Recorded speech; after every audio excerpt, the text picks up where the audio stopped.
আমরা কি বারবার দুর্নীতির মধ্যেই নিমজ্জিত থাকবো না? এর থেকে বাঁচতে হবে। এই বাঁচার জন্যই বাংলাদেশে একটাই ইসলামের পক্ষের বাক্স, ইসলামী আন্দোলন বাংলাদেশের বাক্স। তার প্রতীক হলো হাত পাখা। কারণ আমরা বহু নির্বাচনে বহুত লোকদের বিভিন্ন আমরা উন্নয়নের ফুল ঝুরি শুনেছি, আর নতুন ভাবে শুনে আমরা আর ধোকায় পড়ে আমাদের দেশকে ধ্বংস করতে পারি না।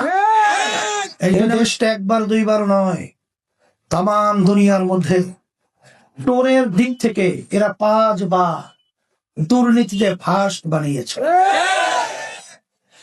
আমরা এদের পরিচালনায় পেয়েছি হাজার হাজার মায়ের কোলগুলো সন্তান হারা হয়ে গেছে। রাস্তায় নামার পরে মানুষ গুম হয়ে যেত, ঘরে গেলে খুন হয়ে যেত।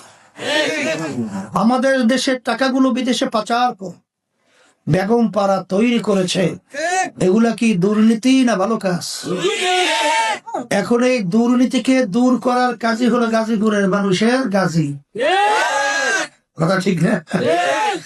আপনারা জানেন এই বাংলাদেশের মধ্যে 5ই আগস্ট 2024 গণ অভ্যুত্থানের পরে দেশ গড়া একটা সুন্দর সুযোগ এসেছে। এই সুযোগকে যদি আমরা কাজে লাগাতে না পারি, আল্লাহ মাফ করুক, আমাদের আফসোস করতে হবে। আপনারা জানেন যে বাংলাদেশে এখন বর্তমানে যারা নির্বাচন করছে, একটা হলো বৃহৎ বিএনপির সাথে জোটবদ্ধ হয়ে ধানের শীষ মার্কা, আর অন্যান্য আদার যারা আছে তাদের মার্কা। আর একটা দল রয়েছে উল্লেখযোগ্য, জামাতের নেতৃত্বে যে জোট হয়েছে। এই যে 2 জোটের কথা আমি বললাম, এরা কোন জোটের লোকেরা কি বলে যারা তা ইসলাম অনুযায়ী রাষ্ট্র পরিচালনা করবে? বরঞ্চ তারা কি বলে, বিএনপি যা আগে পরে বলেছে এখন তাই বলছে। আর বর্তমানে জামাতের নেতৃত্ব যে জোট হয়েছে, তারা পরিষ্কার বলেছে তারা শরিয়া অনুযায়ী মানে ইসলাম অনুযায়ী দেশ পরিচালনা করবে না। তারা প্রচলিত নিয়ম আইন অনুযায়ী দেশ পরিচালনা করবে। প্রচলিত নিয়ম অনুযায়ী দেশ পরিচালনার মাধ্যমে তারা ইনসাফ প্রতিষ্ঠিত করবে। এটা একটা দিন যেরকম নাকি আমরা এখন বাস্তব, ঠিক এইরকম ভাবে এই প্রচলিত নিয়মের মাধ্যমে অন্যায়কে দূর করে ইনসাফ রক্ষা করে, এরকম অবাস্তব। কথা ঠিক না ঠিক?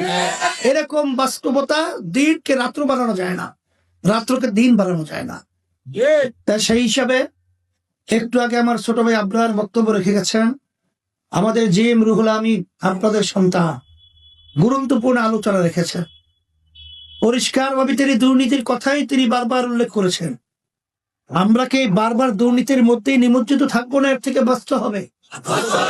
এই বাঁচার জন্যই বাংলাদেশে একটাই ইসলামের পক্ষের বাক্স, ইসলামী আন্দোলন বাংলাদেশের বাক্স।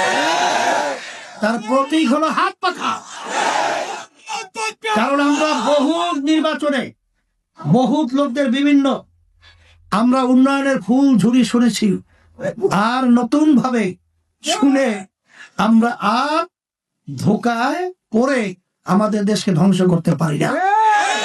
এই জন্য আমি সকল উদাত্ত আহ্বান জানাবো, আসেন দেশের কল্যাণের জন্য, ইসলামের কল্যাণের জন্য, মানবতার কল্যাণের জন্য, মানুষের কল্যাণের জন্য যদি পরিবর্তন করতেই হয়, আমি এখানে আসার পরে যারা দেখেছি শুনেছি, সম্মানিত ওলামায়ে কেরাম আজকে তারা হাত পাকা প্রতীকের পক্ষে আন্তরিকভাবে আল্লাহর রহমতে কাজ শুরু করেছে। আজকে যারা দেশকে ভালোবাসে, দেশ প্রেমিকরা ইসলামী আন্দোলনের পক্ষে আল্লাহর রহমতে কাজ করা শুরু করেছে। আর যারা নাকি বিশেষ করে মানবতা মুক্তি চায়, দুর্নীতি মুক্তি দেশ চায়, তারাও কিন্তু হাত পাকা প্রতীকের পক্ষে আল্লাহর রহমতে কাজ করা শুরু করেছে। এই জন্য আমি আপনাদেরকে উদাত্ত আহ্বান জানাবো, আমি আপনাদের সামনে এসেছি হাত পাকা প্রতীকে ভোট দেওয়ার জন্য, অনুরোধ করার জন্য। আপনারা কি আমাদের আহ্বান শুনবেন তা জানি না, তবে আমি আল্লাহর কাছে বলতে পারবো রব্বুল আলামিন আমাদের দায়িত্ব আমরা পালন করেছি। কে ডাকে সাড়া দিয়েছে তা জানি না।